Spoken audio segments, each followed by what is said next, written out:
একটা সময় ছিল যখন আমি মানুষের উপর প্রচুর আশা রাখতাম, বিশ্বাস করতাম, ভাবতাম আমার চারপাশে যারা আছে তারা প্রত্যেকেই অনেক ভালো মনের মানুষ।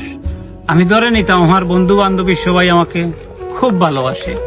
আমি ধারণা করতাম আমার কাছের মানুষগুলো সবসময় আমার পাশে থাকবে।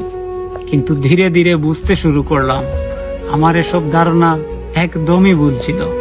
তখন অতটা বুঝতাম না মানুষের স্বার্থ এতটাও খারাপ হতে পারে।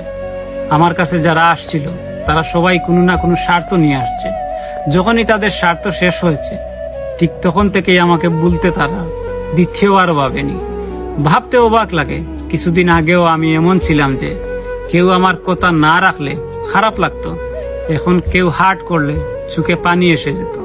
অনেকদিন ধরে কেউ খবর না নিলে মন খারাপ করতাম, অথচ সময়ের সাথে সাথে এমনই শক্ত হয়েছি এখন কেউ কথা রাখা তো দূরের কথা, আমি কারো কাছে কিছু আশাই করি না।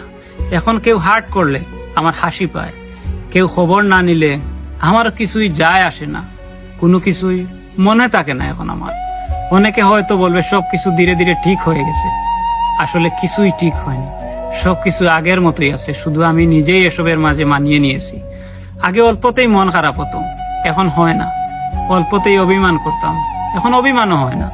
কাউকে না কাউকে পাশে পেতে চাইতাম, এখন আমার কাউকে দরকারও হয় না। পার্থক্যটা এখানে, জীবনে কখনো কারো উপর আশা রাখতে নাই, স্বার্থ রাখতে নাই। একমাত্র আশাবিহীন মানুষ জীবনে সবচেয়ে সুখী। বাঁচতে চাইলে একাই বাঁচতে শিখো, একা একা অনেক দূরে এগিয়ে যাওয়া যায়, যেখানে মাঝপথে কাউকে হারিয়ে ফেলার কোনো ভয় থাকে না।